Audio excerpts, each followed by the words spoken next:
ओम नमः शिवाय।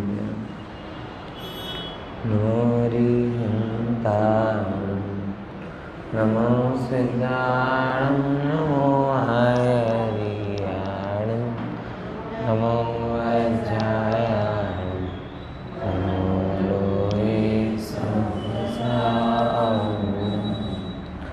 वन्दितु सर्वसिद्धिं ब्रह्मचर्यमाणं गतिं भक्त्यै मोक्षामि समयपां सुधकेवली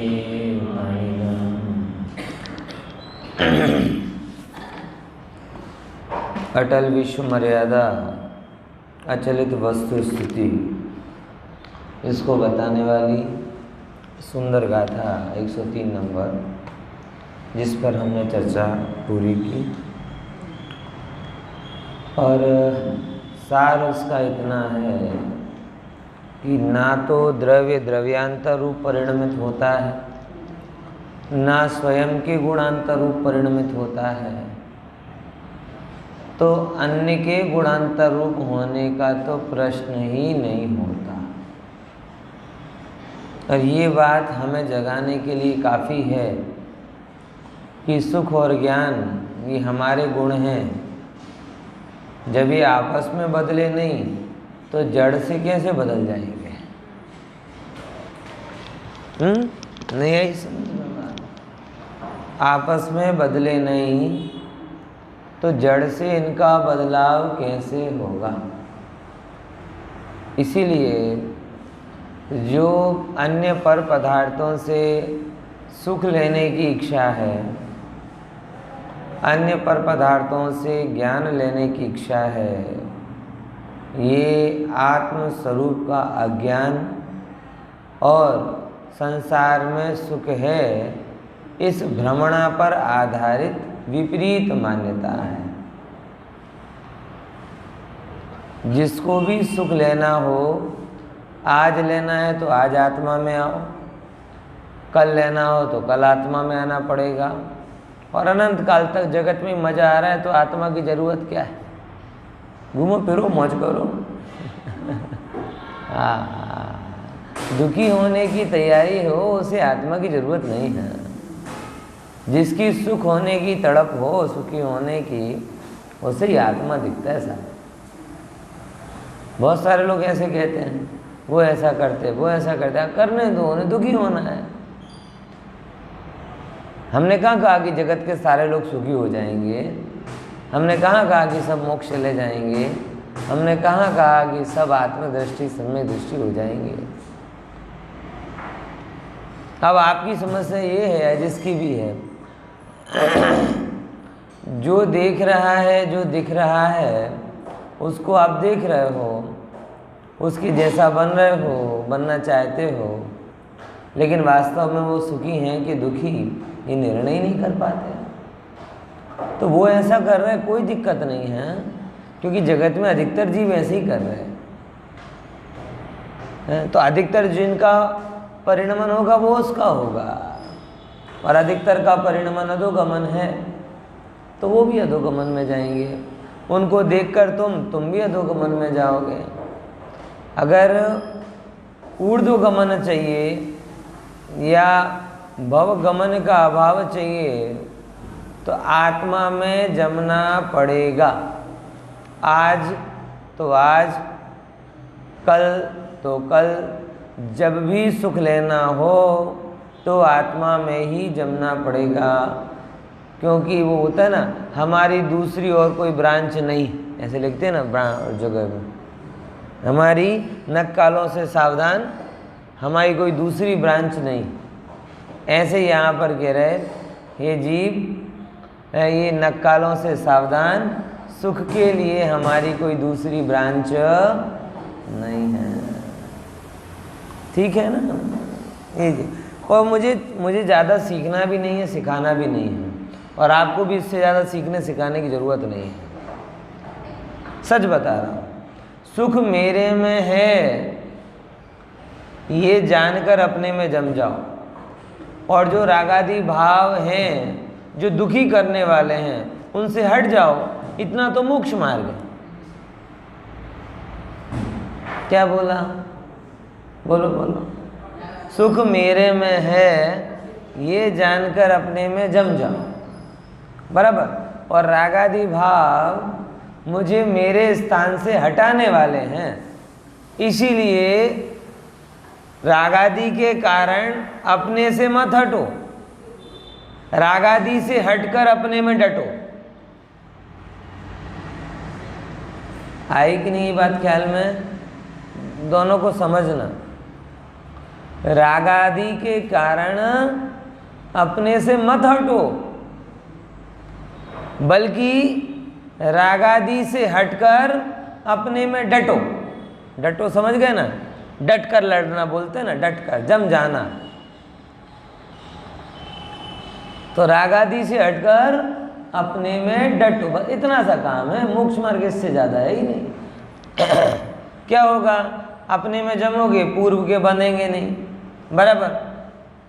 और जो पुराने नए बनेंगे नहीं, और जो पुराने आ रहे हैं वो अपने में जमने के प्रभाव से कम होते जाएंगे।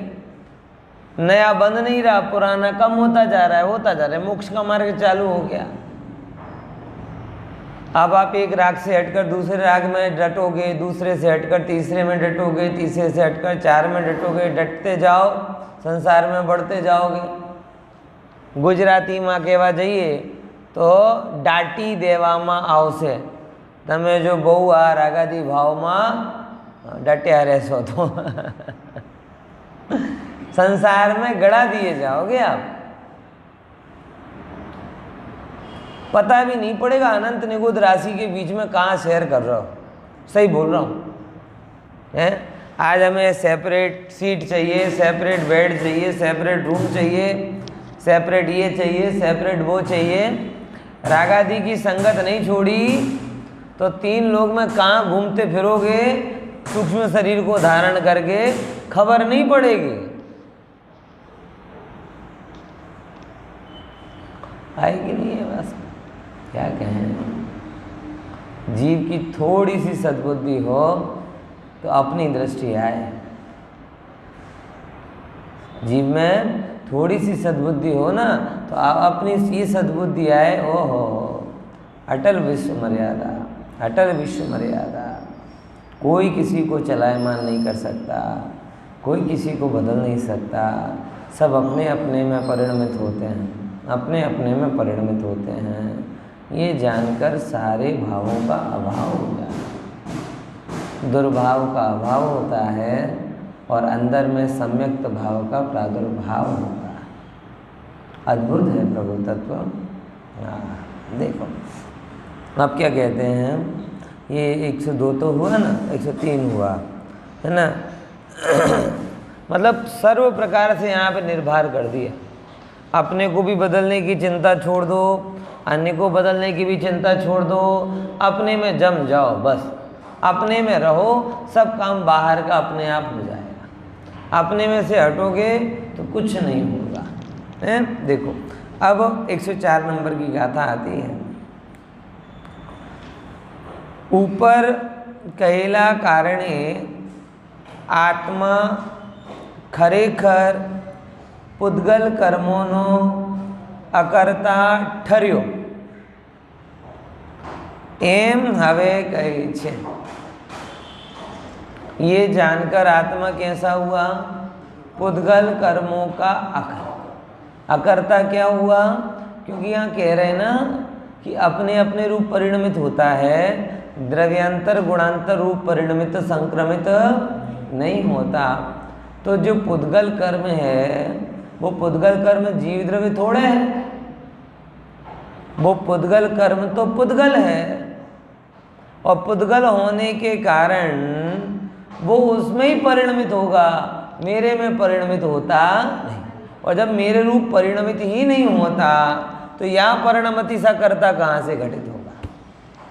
यानी सारा जगत इस बात को लेकर एक दूसरे पर ब्लेम करता है, कर्म बंधे बंधाए, कर्म बंधे बंधाए। लेकिन विचार तो कर, कौन बंधे और कौन बांधे? पुद्गल पुद्गल के रूप परिणमित होते, जीव जीव के रूप परिणमित होता, जीव पुद्गल में नहीं जाता, पुद्गल जीव में नहीं जाता। तो आत्मा पौद्गलिक कर्मों का अकर्ता सिद्ध हुआ। हाँ, देखो गाथा पढ़ते हैं। दब्ब गुण से आदा गण दीपोगल मयम्मिकम मम्मी तम उभयमकुब्बन्तो तम ही कहम तस्य शोकत्ता। पढ़िए।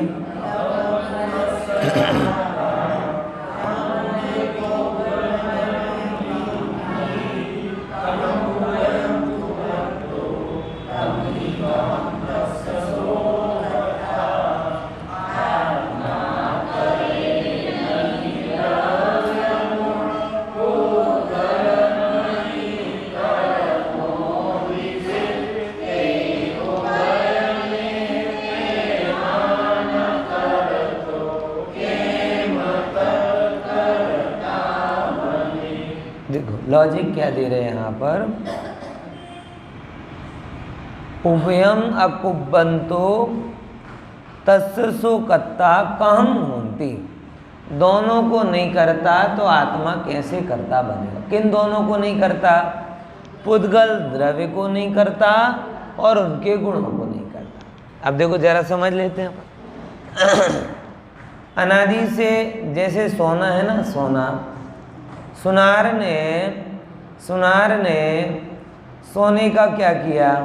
अरे आपके पास में दाखला तरीके ये अंगूठी बराबर ना, अब ये अंगूठी आज मेरी उंगली में है, ये इसको सोना मैंने बनाया क्या?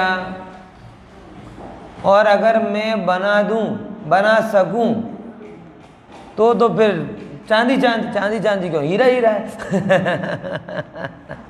फिर तो दिक्कत क्या है?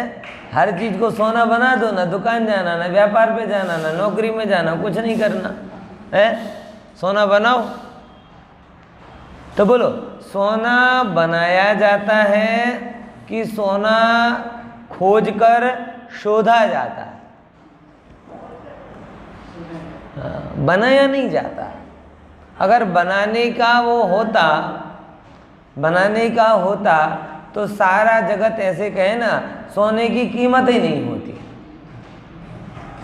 सोने की जो कीमत है वो इसलिए है क्योंकि बनाई नहीं जाती, बराबर।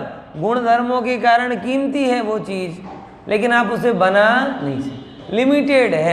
लिमिटेड है इसलिए डिमांड सप्लाई के नियम चलते रहते हैं उसके ऊपर। दिवाली के टाइम भाव बढ़ जाता है, बाकी टाइम घट जाता है। क्योंकि दिवाली के टाइम हमें खरीदना है, पुष्य नक्षत्र में खरीदना है। उसे सोने से सोना लाना है, सोने को पाकर चैन से सोना है। कहाँ मेल पड़े, बराबर। तो सोना प्रकृति में पड़ा था, सोने को कोई बना सकता? तो खान वाले ने पत्थर निकाला, बराबर। खान वाले ने क्या निकाला? पत्थर। भट्टी वाले ने उस पत्थर में से किट्टी कालीमा निकाली, शुद्ध स्वर्णत्व को सामने रखा, और सुनार ने उस स्वर्ण के आभूषण बनाए कि उस सोने को आकार देने में निमित्त बना। 3 चीजें हो गई। खान वाले ने क्या किया? सोने को खोजा। भट्टी वाले ने क्या किया? सोने को शोधा। और सुनार ने क्या किया? आकार देने में निमित्त बना। तीनों निमित्त हैं, वो खोजने में निमित्त, ये शोधन करने में निमित्त, और वो आकार देने में निमित्त। इनमें से ना खान वाला स्वर्ण रूप परिणमित हुआ, ना भट्टी वाला स्वर्ण रूप परिणमित हुआ, और ना सुनार स्वर्ण रूप परिणमित हुआ। इन तीनों में से किसी ने भी उसे उत्पन्न नहीं किया। तो जब उत्पन्न ना करे सो कर्ता कैसे बने? तीनों निमित्त ही रहे ना। कैसे? एक खोजने में, एक शोधने में और एक आकार देने। ऐसे ही सोना तो अनादि का है, जैसे खान का सोना अनादि का है, ऐसे ही जीव के साथ कर्म का बंधन अनादि का। बराबर। अब अनादि का है, जिन्हें ये विचार नहीं करना वो पड़े हुए हैं, उन्होंने दो को भिन्न जाने ही नहीं। जंगल जिस पहाड़ पर सोने की खदान हो, उस पहाड़ के जंगली जीव जंतुओं को कोई फर्क नहीं पड़ता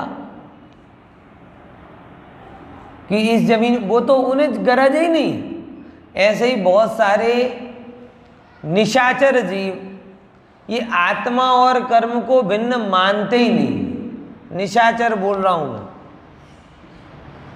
बहुत विचार करके, क्योंकि वो अंधेरे में ही जीवन जी रहे हैं, इसीलिए निशाचर बोला। निशा मतलब होता है रात्रि या अंधेरा, प्रकाश किरण का अभाव है। तो जगत के बहुत सारे जीव हैं जो आत्मा को और कर्म को, आत्मा और शरीर को, आत्मा और संयोग को अलग अलग मान ही नहीं रहे। क्यों? क्योंकि उनके अंदर में ज्ञान किरण का प्रकाश पहुंचा नहीं है। इसीलिए मैं उन लोगों को निशाचर कह रहा हूं। समझ में आया? और ध्यान रखना, जगत में इतनी सारी पवित्र चीजें कही जाती हैं, रात्रि की चीजों को कभी पवित्र नहीं बोला जाता है। जो भी पशु पक्षी जो भी अच्छे होते हैं वो सब दिवसचर, निशाचर नहीं होते। ऐसे ही आजकल ये जो नाइट कल्चर, मतलब यही जो डेवलप हुआ, ये जीव के पतन का प्रतीक। समझ में आया? अरे रात को तो घर से बाहर निकलना ही नहीं चाहिए, ऐसा शास्त्र कहते हैं, और हमें रात को ही निकलने में मचा था। जो प्राचीन परंपरा है अपनी, वास्तव में बहुत बढ़िया एक परंपरा थी। हालांकि वो बहुत मुश्किल हो गई अभी, कि शाम को भोजन करो, भक्ति करो, प्रतिक्रमण करो, बराबर, और स्वाध्याय आदि करके विश्राम करो, कोई और प्रवृत्ति नहीं। संध्या काल की भक्ति होती थी। किस समय की? संध्या काल की भक्ति। वो भी कब? भोजन उपरांत घंटे, 2 घंटे, 3 घंटे का जो तुम्हें टाइम मिलता था, उसमें 3 काम दिए थे। कौन सी? भक्ति करो, बराबर, क्योंकि तुरंत 6-7 बजे तो नींद आती नहीं थी। तो भक्ति करो, प्रतिक्रमण करो, स्वाध्याय करो, नो सोशलिंग, नो गेट टुगेदर, कुछ भी नहीं। ये एक आदर्श जैनी गृहस्थ का जीवन बता रहा हूँ। ये जो शाम की जो गतिविधियां हैं ऐसी होती, दिवस में उत्साह वाली बातें होती, मिलना जुलना, ये सब दिवन का काम है। रात्रि में तो मिलने जुलने का भी मना किया है, और हमने वो नाइट कल्चर डेवलप कर दिया अभी पूरा, है ना? ठीक है। हाँ, और वो जल्दी सो के जल्दी उठते थे, तो पुनः रिवर्स, जब तक प्रकाश ना हो तब तक सामायिक कर लो, पूरी पाठ कर लो, फिर जैसे ही सूर्य का किरण आवे तब जाके अपने नित्य कर्म करके सुबह मंदिर आ जाओ, और 5-6 घंटे धंधे पानी आजीविका की काम करो, पुनः सेम शाम को सेम रूटीन हो, है जो 9-9:30 को। और ये मतलब ये परंपरा कुंद आचार्य देव से लेकर 19वीं शताब्दी तक तो बहुत बात है। 20वीं शताब्दी तक मैंने अपने घरों में देखा, ये बोल रही ना बहन, ये एक परंपरा थी। इन्होंने अपने दादा दादी को ऐसा देखा होगा, मम्मी पापा को ऐसा देखा होगा, काफी हद तक पहले भी इन्होंने ये किया होगा। बराबर ख्याल में आया कि नहीं है? निशाचरी वृत्ति हावी हो गई ना अभी तो, लेकिन क्या करें, प्रकाश मिल गया बाहर का तो चैतन्य के प्रकाश को भूल गए। बाहर का प्रकाश मिल गया ना, बराबर ना, इसलिए चित्त प्रकाश को भूल गए, चैतन्य प्रकाश को भूल गए। समझ में आया? इसीलिए अपन पुनः दृष्टांत पर आते हैं कि जैसे पहाड़ पर सोना था। जिनके जो अंधेरे वाले जीव हैं, निशाचर जीव हैं, उन्हें तो गरज ही नहीं थी कि हम इस सोने और उस दोनों को अलग अलग देखें। ऐसे ही जो अंधेरी वृत्ति वाले जीव हैं, उन्हें गरज ही नहीं है कि मैं भेद ज्ञान करूं, मैं कर्म से अपने आप को देखूं भिन्न, मैं शरीर से अपने आप को भिन्न देखूं, मैं राग से भिन्न देखूं। जिन्होंने अंधेरे में ही जीना, अंधेरे में ही मरना तय कर लिया है, उन्हें भेद ज्ञान के भाव आते नहीं। एक बार अब यानी किसको पता चल रहा है कि इस खदान में सोना है? खोजी को पता चल रहा है। सोना खोजी बना नहीं रहा, किसी खोजी ने खोज लिया और किसी खोजी ने खोजा और दूसरे जीवों को बता दिया कि भाई देखो यहाँ पर सोना है। ऐसे ही परम करुणावंत परमात्मा आचार्य भगवंत ज्ञानियों ने खोजा कि ये मिट्टियों को तुम एक गिन रहे हो, ये पहाड़ मिट्टी का पहाड़ नहीं है, ये सोने का पहाड़, सोने का पहाड़ है। तो उन्होंने खोज लिया। अब हमें नहीं था, तुम कह रहे, तो उन्होंने बोला भी हमें कि भैया तुम कहाँ पड़े हुए हो निरर्थक चीज़ों में, जहाँ निधि गड़ी है उस जगह पर जाओ।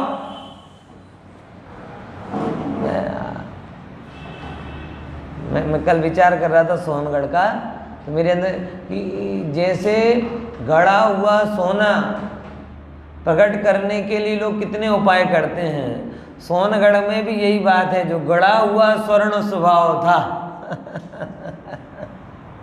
है जो क्या है तो, लेकिन कैसा है? गड़ा हुआ है। और गड़ा हुआ हो और आप पता ना करो, और अगर पता भी चल जाए तो निकालो नहीं, तो क्या काम का। तो सोनगढ़ में ये बता दिया कि सोना कहाँ गड़ा हुआ है। क्या बोला? सोनगढ़ ने क्या बता दिया? सोना कहाँ गड़ा हुआ है। और जो लोग जाग गए, सोए नहीं, उन लोगों ने उस गड़े हुए सोने को प्रकट भी कर लिया, और ऐसे वो निहाल भाई निहाल भी हो गए।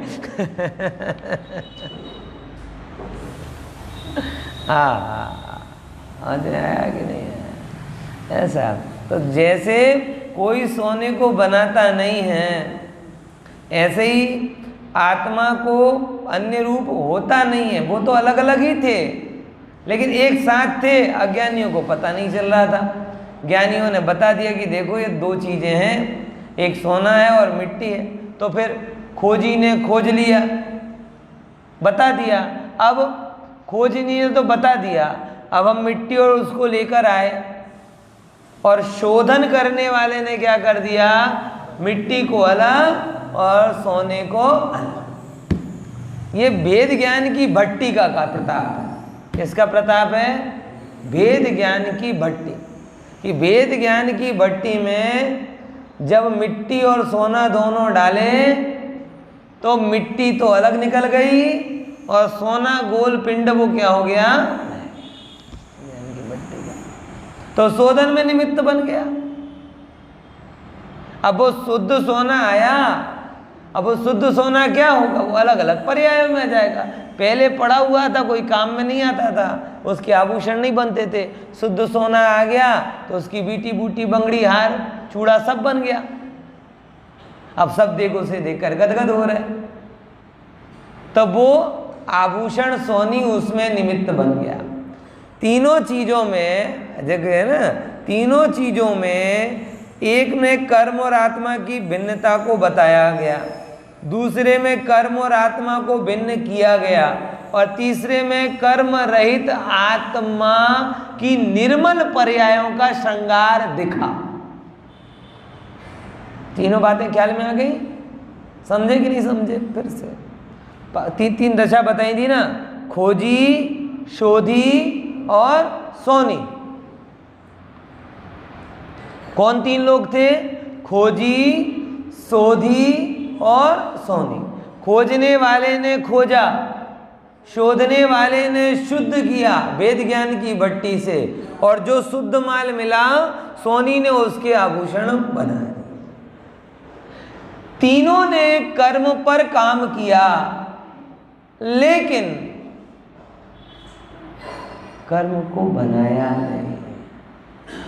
कर्म और आत्मा तो भिन्न ही थे। खोजी ने कर्म और आत्मा को भिन्न जाना, शोधी ने भिन्न किया, और भिन्न करते हुए सोनी ने क्या किया? वो कर्म रहित आत्मा के ऐसे पर्याय प्रकट हुई कि सारा जगत देखकर नतमस्तक हो जाता है। आज हम किसे देखकर नतमस्तक होते? भगवान की शांत मुद्रा पर्याय है, केवल ज्ञान पर्याय है, वितरागता पर्याय है, वैराग्य पर्याय है। तो ये कौन सी पर्याय है? कर्म कलंक वाली पर्याय है कि कर्म कलंक से रहित पर्याय है? ये मोक्ष मार्ग में जो वंदनीय होती है ना, वंदनीय, वो वंदनीय कर्म कलंक नहीं होता कभी। इसीलिए तो हमें शुभ भाव अच्छे नहीं लगते। क्यों? जगत को भले ही अच्छे लगते हों भाई, लेकिन इन शुभ भावों में कर्म का कलंक विद्यमान है। कर्मोदय से होने वाले औदैक भाव हैं। समझ में आया? अब मित्र पक्ष या कोई भी एक ही तर्क देते हैं, अशुभ से तो अच्छे, अशुभ से तो अच्छे। अरे भाई, अशुभ से तो अच्छे हैं, ये आप गंदगी में सिलेक्शन क्यों कर रहे हो? ये तो वही बात हो गई कि भाई चाय के दाग से, डामर के दाग से, इसके दाग से तो ये हल्दी का दाग अच्छा है। लेकिन जैसे मैं चाय के दाग वाला पहनकर सभा में अच्छा नहीं लगूंगा, वैसे हल्दी के दाग वाला पहन करके भी सभा में अच्छा नहीं लगूंगा। निर्मल पहन करके ही मैं अच्छा लगूंगा भाई, क्योंकि निर्मलता मेरे स्वभाव का प्रतिबिंब है। वैसे निर्मल स्वभाव ही सिद्धों का प्रतिबिंब है, हमें तो वही पूजनीय होता है। वस्तु का निर्णय सापेक्ष करेंगे कि निरपेक्ष? मैं कह रहा हूं, बहुत गहरी बात कह रहा हूं, विचारना। जो लोग सापेक्ष करने जाते हैं ना, ठगे जाते हैं। बहुत समस्या है। मतलब मैंने ऐसे लोग देखे हैं कि भाई भले ही हम क्या कहते हैं मांस खाते हैं, लेकिन इनसे तो अच्छे हैं, गौमांस तो नहीं खाते। अब उनने क्या सापेक्ष कंपैरिजन कर लिया? क्या कर लिया?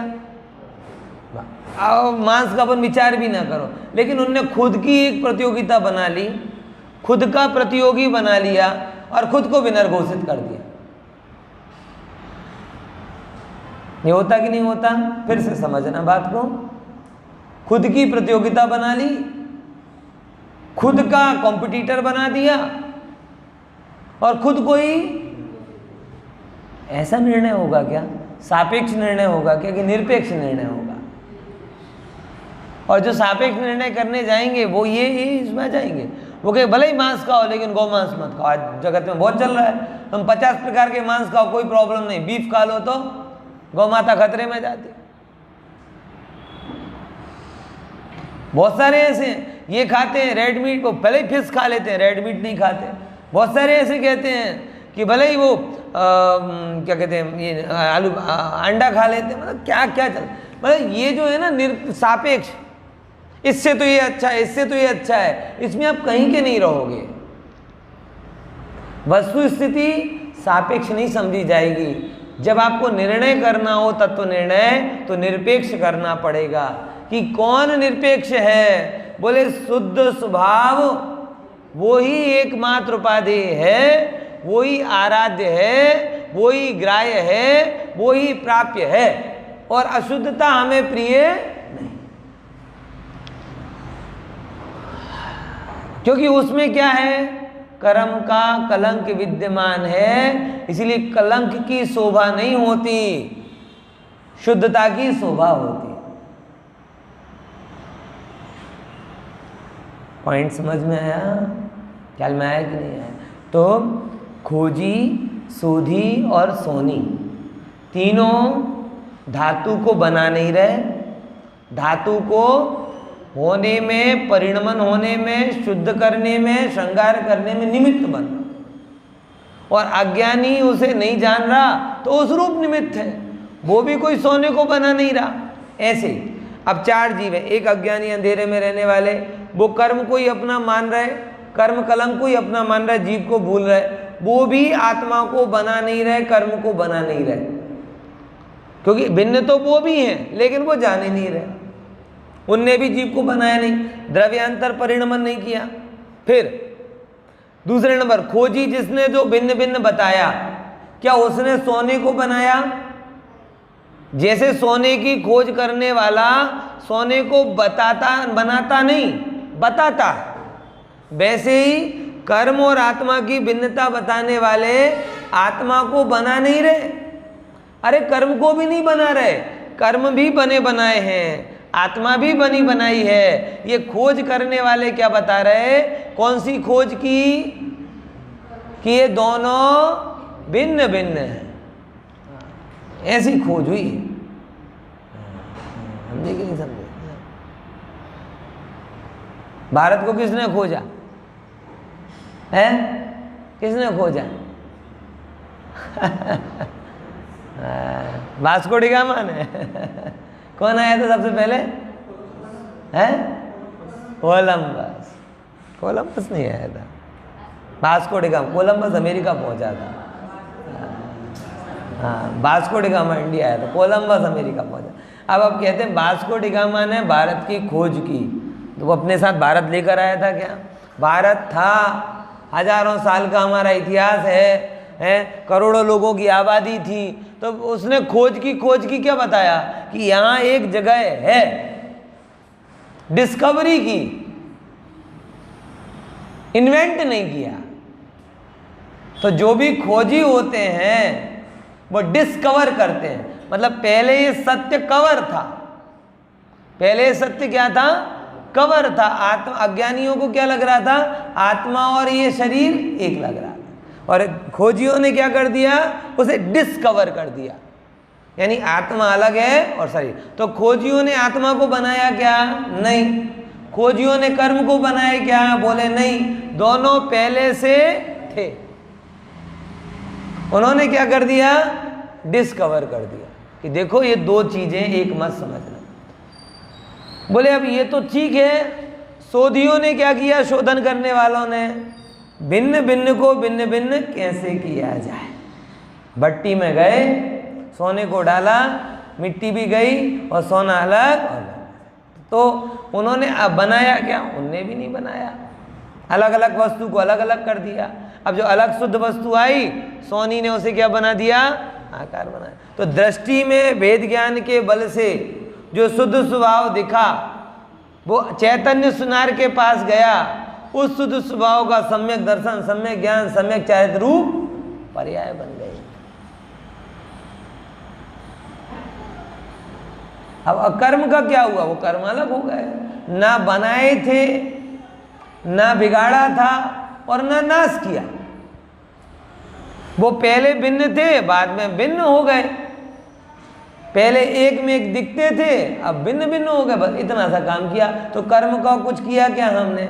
चलो, जब जी अपन कहते हैं कर्म का नाश करना, कर्म का नाश करना, तब कर्म का नाश करना मतलब क्या है? होली होली होली जलाते हैं कर्मों की। करना, नाश करना क्या होता है? बड़ा सरल सा है। क्षय करना मतलब क्या? कि ये दो साथ में चल रहे हैं, ये दो साथ में चल रहे हैं, यहाँ तक साथ में चल रहे, तो बोले बंद रहे, दोनों अलग अलग होकर यहाँ आ गए, विनाश हो गया। हमारे दिमाग में नाश के नाम से क्या आता है? अलग प्रकार का एक भ्रम खड़ा हो जाता है कि कोई होली जलाएंगे, और इसलिए तप शब्द को हम अग्नि के रूप में बोलते हैं। तप, कर्म जला दो, कर्म खिपा दो, कर्म की धूल उड़ा दो। क्या क्या कर्म का करो? कर्म कुछ नहीं।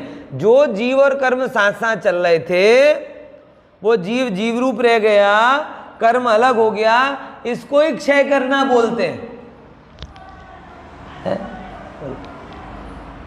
कल अपन सब आए ना बस में, अब बस में आके सब अपने अपने घर चले गए, ये कहलाया कि नाश हो गया। विनोद भाई नाश हो गया ना? हाँ नाश हो गया, मेरे साथ संयोग का नाश हो गया, उसे ही कहते हैं कर्म की निर्जरा। तो विनोद भाई का निर्जरा मेरे लिए हो गई, मेरी निर्जरा विनोद भाई के लिए हो गई। अब इसका मतलब थोड़ी है कि अपन वहां चलने की कोशिश करें, क्या कहते हैं, तीजा और तेरस की बारस की बात करने लगे हैं। नाश होने का मतलब इतना है, अवसान हो गया कर्म का, ये सब शब्द बारे बारे हैं, लेकिन अर्थ बड़ा सरल है। अर्थ क्या है? केवल इसका जो साथ साथ चल रहे थे, साथ अगर दूर हो गए। अब एक निर्जरा, उदय और निर्जरा में क्या अंतर है? जो अलग हुए दोबारा फिर मिल गए तो बोले निर्जरा नहीं हुई, उदय हुआ, फिर से वो उदय मतलब आके चले गए, फल दे के चले गए, अब चले गए, थोड़ी देर के बाद फिर मिल जाएंगे। और मोक्ष होता है तो क्या होता है कि गए सो गए, ये नाश है। उनमें वस्तु का अंश मात्र भी बिगाड़ नहीं होता। इसीलिए जो जो कर्म है ना, कर्म कई बार अपन कहें ना, विचार करते हैं, थोड़ा अलग रूप में विचार करना, कि अपन कहते हैं ये मिट्टी बड़ी धन्य है, जिस मिट्टी पर अनंत भगवान का विहार हुआ, जिस मिट्टी पर आचार्य भगवान का विहार हुआ, ये विहार हुआ, वो विहार हुआ, ऐसे कर करके मिट्टी को माथे पे लगा लो। ये सब बातें अपनी जगह ठीक है।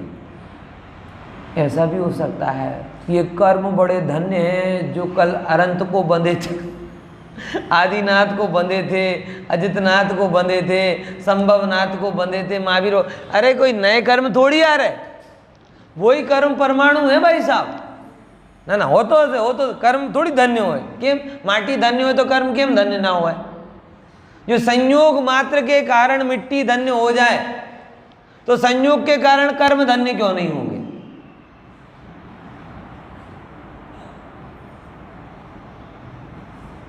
और गजब दो प्रकार के परावर्तन अपने यहाँ पे कहे जाते हैं, नौ कर्म परावर्तन और द्रव्य कर्म परावर्तन।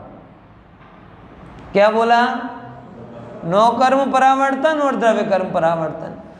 नौ कर्म परावर्तन ऐसा कहता है कि एक एक पदार्थ का संयोग एक एक जीव को हो चुका है, और द्रव्य कर्म परावर्तन ये कहता है कि एक एक कर्म का संयोग एक एक जीव को हो चुका है। यानी आज जो कर्म परमाणु आपके साथ में है, कल गृहस्थ पर्याय में महावीर के साथ में भी होंगे। तो आदिनाथ स्वामी की गृहस्थ पर्याय में उनके साथ में भी होंगे। ये सब क्या है? कुछ चीजों को हमने दिमाग में बैठा दिया है, मतलब ये ही धन्य है, ये धन्य नहीं है। बोलो, विचार करके देखो। पैर से छूने के कारण अगर मिट्टी धन्य हो जाती है तो पेट में होने के कारण विष्ठा धन्य क्यों नहीं होगी? वो तो ज्यादा नजदीक। एक बार छूने के कारण अगर मिट्टी धन्य हो जाती है तो बार बार छूने के कारण कर्म परमाणु धन्य क्यों नहीं होंगे? ये मतलब निमित्त का जोर ऐसा चलता है हमारे दिमाग में कि उपादानगत योग्यता वो हमें ख्याल में नहीं आती। निमित्तों की महिमा करना अपनी जगह ठीक है, लेकिन निमित्तों की शरण स्वीकार कर लेना ये भाव का बिगाड़ करने वाला हुआ है। और जब भी कोई सच्ची वस्तुस्थिति से दूर होता है, तत्व ज्ञान की दृष्टि से दूर होता है, उसका जोर कहाँ पड़ जाता है? निमित्तों की तरफ पड़ जाता है। कोई भी हो, जैन हो अजैन हो, अपने यहाँ पे भी गुरुदेव के मामले, तत्व ज्ञान को तो नहीं करेंगे। गुरुदेव यहाँ पे बैठते थे, गुरुदेव इस पार्ट पर बैठते थे, गुरुदेव ने इस थाली में खाना खाया, इन चीजों की महिमा आती है। अरे गुरुदेव ने जिन चैतन्य के गुणों का मान किया उसका मान करो प्रभु। क्या है, जो तत्व ज्ञान के रसकस से वंचित हैं, वो कोई भी संप्रदाय में हो, वो निमित्त को पकड़ लेते।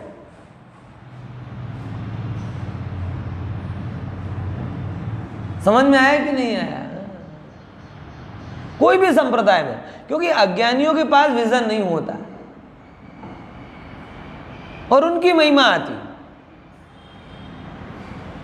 अरे प्रभु, अनादिकाल से महिमा करना हो तो उसकी करो कि कर्मों के साथ रहते हुए भी इसने अपनी प्रभुता को नहीं खोया। अगर महिमा करने लायक है तो मात्र और मात्र वो चैतन्य तत्व महिमा करने लायक, शरण लेने लायक है तो वह। इसके अलावा कहीं और जाओगे तो भटक जाओगे प्रभु। ओहो, क्या कहें, क्योंकि जो भी महान हुए हैं उन्होंने निमित्त की महिमा नहीं की, उन्होंने अपने स्वभाव की महिमा की, और स्वभाव की महिमा के फलस्वरूप वो प्रभुता को प्राप्त हो गए कि वो दूसरों के सत्कार्य में निमित्त बनने लगे। निमित्त बने तो कौन बने? अज्ञानी मोही तो नहीं बना, ज्ञानी बने। तो ज्ञानी से पूछो तुम कैसे बने?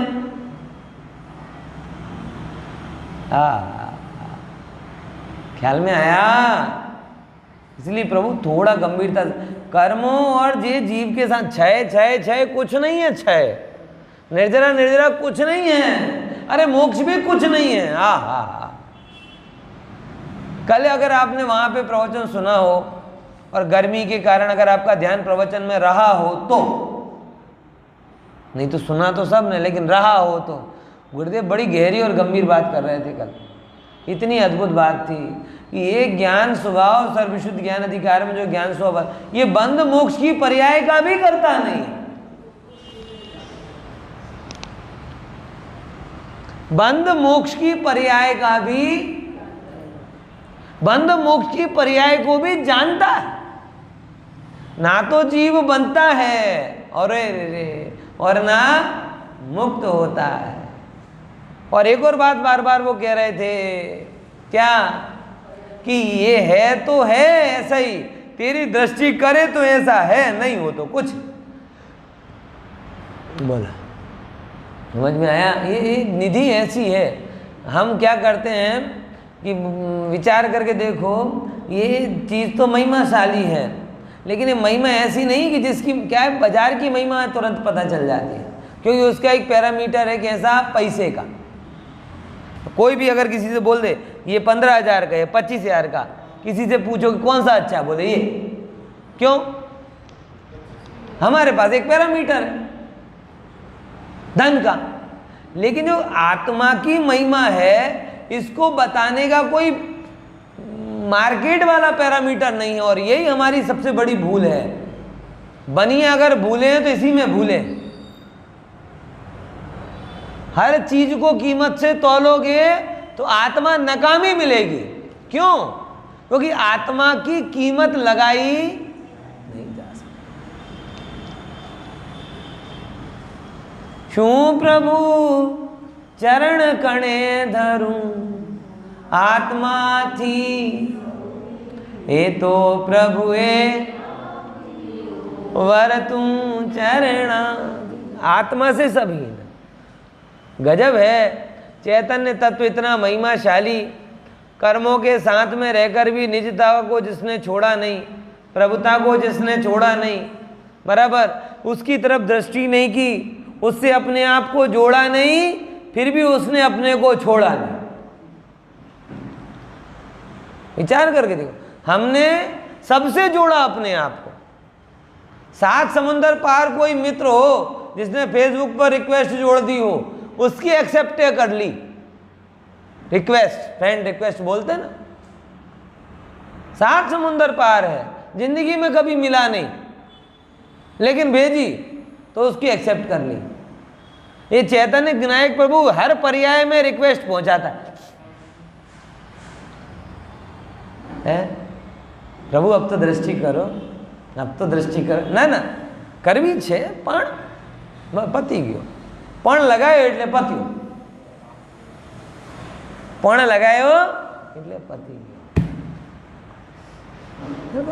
ना ये तीनों चीजें भिन्न कोई बनाता नहीं है, सब अपने अपने में। बनाए तो करता बने ना, बनाए तो करता बने। जीव अनादि काल से ज्ञान ज्ञान ज्ञान ज्ञान ज्ञान ज्ञान ज्ञानमयी ही परिणमित हुआ। अरे बंद मार्ग में भी ज्ञानमयी परिणमित हुआ। और मोक्ष मार्ग में भी चौथे गुणस्थान रूप परिणमित हुआ, पांचवें गुणस्थान रूप परिणमित हुआ, सातवें गुणस्थान रूप परिणमित हुआ, अनंत अवस्था रूप परिणमित हुआ, बोले कहीं नहीं हुआ। चौथे रूप नहीं हुआ, पांचवें रूप नहीं हुआ, छठवें सातवें रूप नहीं हुआ, 13वें रूप नहीं हुआ। ज्ञान रूप था, ज्ञान रूप है, ज्ञान रूप हुआ। करे सो करे कैसे? हीरा खान में पड़ा था, आपने उसे थैली में भर दिया, वो हीरे की थैली होती ना, हीरा किस रूप परिणमित हुआ? पर ना ना, आ तो जोरदार जगह थी, एक सरस डब्बा में मुकी दी तू मखमल के, अब किस रूप परिणमित हुआ? नहीं, अभी मजा नहीं आ रहा, उसे अंगूठी में लगा दिया, अब किस रूप परिणमित हुआ? हीरे। पर नहीं, अभी भी उंगली में आता है ना, माथे पे लगा दो, अब हीरा किस रूप परिणमित हुआ? बोला। तो खान से लेकर मुकुट तक हीरा किस रूप परिणमित हुआ? आप कहोगे खान वाला हीरा, थैली वाला हीरा, डिब्बी वाला हीरा, बीटी वाला हीरा, बूटी वाला हीरा, मुकुट वाला हीरा। हीरे के आई डोंट नो एनीथिंग, मैं किसी को नहीं जानता। मैं तो किसको जानता हूं? मैं जैसा था वैसा हूं और वैसा ही। बोले सोना साथ में है पहले, अब तो अच्छा लगता होगा ना, पहले तो काले कलूटे पत्थर पड़े थे खान में, बराबर, अभी तो सोना है साथ में, फिर और मुकुट पे हो। बोले मुझे कोई दरकार ही नहीं है, मेरी कीमत मेरे से है,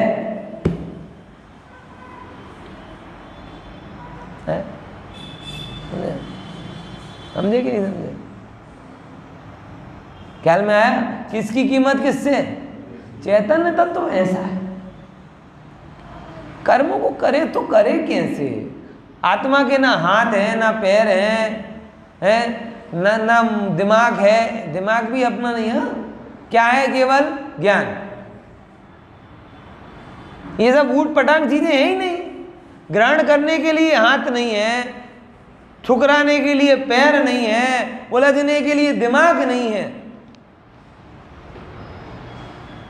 हमें कोई चीज हो ना तो ये चीजें चाहिए ना, ग्रहण करने के लिए मुंह चाहिए, ठुकराने के लिए हाथ पैर चाहिए, उलझने। आत्मा के ना हमारे पास हाथ है, ना पैर है, ना मुंह है, ना उलझने वाला दिमाग है, कुछ नहीं है। आत्मा के पास तो क्या है? ज्ञान। और ज्ञान में तो दो चीजें हैं, जानना और नहीं जानना। कर्म के संबंध में भी अपने आप को जानता है, कर्म का संबंध टूट जाता है तो भी अपने आप को जानता है। इसीलिए आत्मा खरे कर देखा जाए तो कर्मों का कर्ता नहीं, ज्ञान रूप ही था, ज्ञान रूप ही है और ज्ञान रूप ही नहीं। इसीलिए आत्मा द्रव्य रूप से कर्मों का कर्ता नहीं, पर्याय रूप से देखेंगे, गुण रूप से देखेंगे क्यों करता नहीं, वो अपन थोड़ी कल चर्चा कर लेंगे।